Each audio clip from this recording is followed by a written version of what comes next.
जय श्री राम। हर हर महादेव।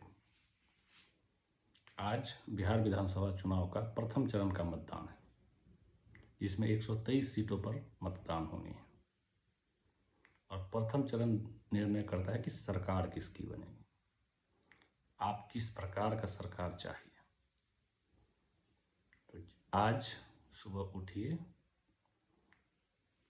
कहावत है ना, पहले बोलते थे, पहले मतदान फिर जलपान। जाइए, अपने लोकतंत्र में प्राप्त सबसे बड़े अधिकार का इस्तेमाल कीजिए। आपको सरकार चुनने का हक दिया है, आपको कौन सा व्यक्ति नेतृत्व करेगा, कैसा नेतृत्व चाहिए, यह चुनने का अधिकार सरकार ने दिया है, भारत की संविधान ने दिया है। इस संवैधानिक हक का इस्तेमाल कैसे करना है, ये आपका स्वतः स्वविवेक निर्भर करता है। बिहार लगभग 15 वर्षों तक जंगल राज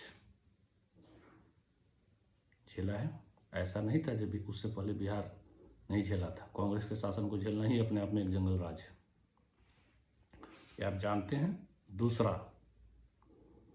आपको कैसा बिहार चाहिए? क्या वह बिहार चाहिए जहाँ पे मंच पे बोला जाता था, आएंगे तेजस्वी भैया, हम निकलेंगे कट्टा लेके, रंगदार बनना है, ऐसा बिहार चाहिए? या वह बिहार चाहिए जहाँ पे सबको समान अवसर, सुरक्षित अवसर, समृद्ध होने का अवसर? यह बिहार आपको चुनना है और आज आपका किया गया मतदान ही यह निर्णय करेगा कि आपको कैसा बिहार चाहिए।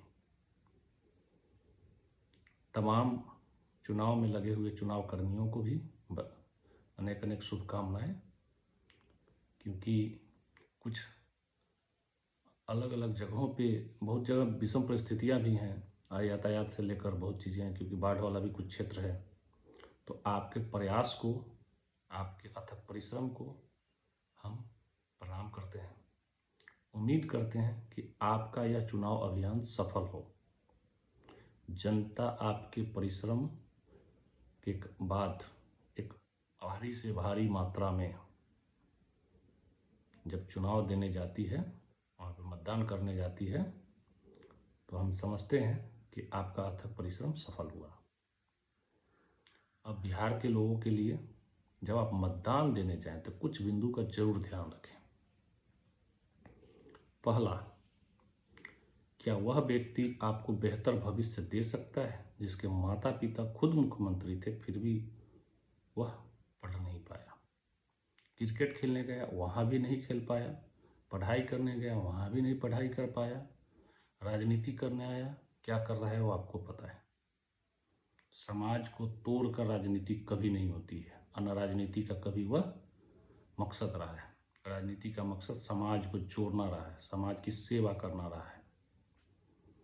जब मतदान देने जाएं तो यह ना भूलें कि एक समय में बिहार में फिरौती उद्योग के तौर पे माना जाता था। अपहरण,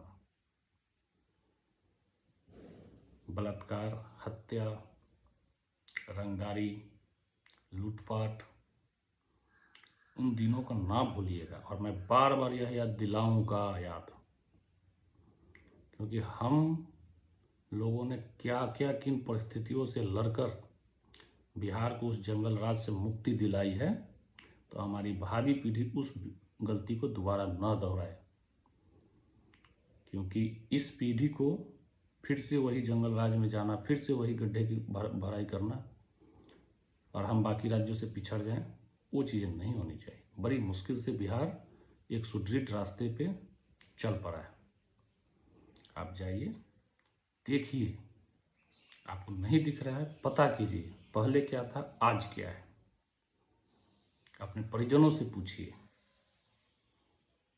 कि कैसा बिहार था पहले और आज कैसा बिहार है, और आपको कैसा बिहार चाहिए। अगर आप बिहार से बाहर रहते हैं, मतदान के लिए बिहार आए हैं, तो यह सोचिए कि इस बिहार को इस लेवल तक लाने के लिए कितनी मेहनत करनी पड़ी और इस बिहार को इतना पीछे रखने वाले कौन लोग थे। जब देश 91 उदारीकरण के बाद तरक्की की नई ऊंचाइयों को छू रहा था, बिहार उस समय जातिवाद के संघर्ष में जूझ रहा था। और वो बिहार को जातिवाद के संघर्ष में किसने डाला था? और जिन्होंने समाजवाद का नारा दिया था वो आज कहाँ हैं? और जो समाजवाद के नारे के साथ बलि चढ़ गए उनकी क्या स्थिति है? ये जरूर देखिएगा कि आपके कंधे पर रख के, आपके सौ पर रख कर कितनों ने अपनी महल बनाई है। राष्ट्र निर्माण के लिए मतदान कीजिए, एक सुरक्षित बिहार के लिए मतदान कीजिए, एक ऐसे बिहार के लिए मतदान कीजिए जहाँ पे हाईवेज भी हो, जहाँ पे एम्स भी हो, जहाँ पे एयरपोर्ट भी हो, जहाँ पे आयुध फैक्ट्रियाँ भी हो, जहाँ पे फर्टिलाइज़र फैक्ट्रियाँ भी हो, जहाँ पे फार्मा फैक्ट्रियाँ भी हो, जहाँ पे फूड प्रोसेसिंग यूनिट्स भी हो, जहाँ पे इंटरनेशनल फ्लाइट्स भी हो, जहाँ पे फेथ भी है, जहाँ पे बुद्धा सर्किट भी है, जहाँ पे माता सीता की जो जननी है, जन्म स्थान है, वहाँ पे मंदिर भी है, दिव्य मंदिर। याद रखिए, जो लोग छठी मैया का मजाक उड़ा सकते हैं, हमारे बिहार